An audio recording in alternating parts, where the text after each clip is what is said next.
Ada 13 keluarga yang namanya tidak masuk daftar orang kaya di dunia, sementara sejak 150 tahun yang lalu, keluarga tersebut sudah ruling the world. Mereka namanya tidak masuk karena mereka punya usahanya pakai trust fund, trustee, shadow banking, karena mereka kebanyakan adalah pemilik lembaga keuangan. Mereka banyak di belakang VC atau venture capital, di belakang PI atau private investment company, payment system, investment banking, offshore banking, tax haven, dan bank konvensional. Nama mereka tidak terdata di mana-mana, namun ada di mana-mana. Strategi mereka cantik di dalam memainkan dunia finansial. Negara bahkan tunduk di bawah mereka. Merekalah aslinya yang disebut globalis. Kalau oligarki itu wilayahnya hanya ada dalam satu negara. Oligarki untuk berkuasa harus pegang kendali sebuah pemerintahan. Siapapun penguasanya, oligarki pasti bermain di sana. Pasti mepet, pasti ada fulus yang dimasukkan ke penguasa. Kalau globalis di atas oligarki. Globalis bermain bersama oligarki suatu negara, mengendalikan pemerintahan suatu negara. Misalnya, mengubah undang-undang, memberi masukan atas kebijakan-kebijakan yang intinya melindungi bisnis oligarki dan bisnis globalis. Globalis kendalikan ekonomi terutama keuangan. Musuh globalis adalah cara bernegara yang patriotis, nasionalis. Karena nasionalis mementingkan negaranya dan bangsanya terlebih dahulu, baru urusan luar negeri. Country dan people first ini menakutkan globalis. Dibenci sekali pemahaman bernegara kalau basisnya adalah domestik. Biasanya negara nasionalis yang memilih jalur tidak mengikuti aturan globalis dan negara adikuasa biasanya menggunakan ilmu ekonomi MMT, Modern Monetary Theory. MMT itu anti hutang, pro swasta, pro printing money berbasis proyek produktif, dan mengutamakan domestic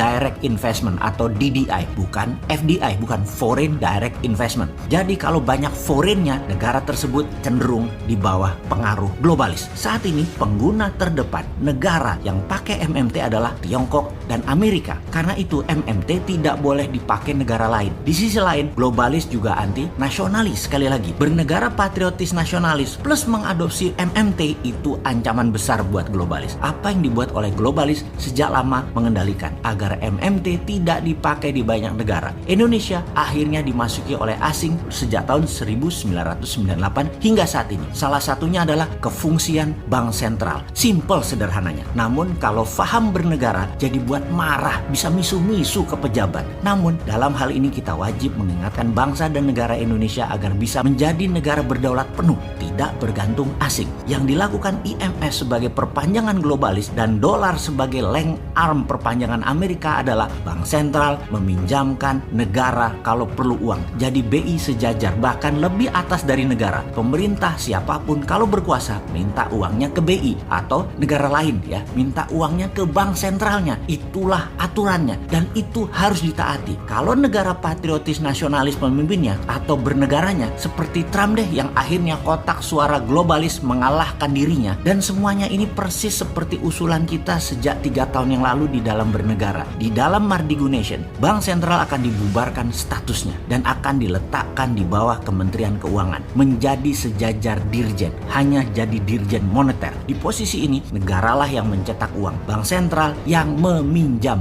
bukan terbalik seperti saat ini di mana kita takluk di bawah IMF globalis aturannya. Kalau negara yang terbitkan, IMF bisa apa? Bank sentral pinjam. Sekarang lucu, negara yang berhutang ke bank sentral. Lah, kok yang punya malah ngutang? Kan geblek. Dengan prinsip ini tidak akan pernah berkurang rupiah. Membangun selama memerlukan rupiah ya aman-aman saja. APBN tidak pernah minus. Kalau minus, bank sentral dan menteri keuangan minta pinjam ke negara. Selesai urusan. Tak perlu uang asing, tak perlu IMF, tak perlu globalis. Wah, ini ora.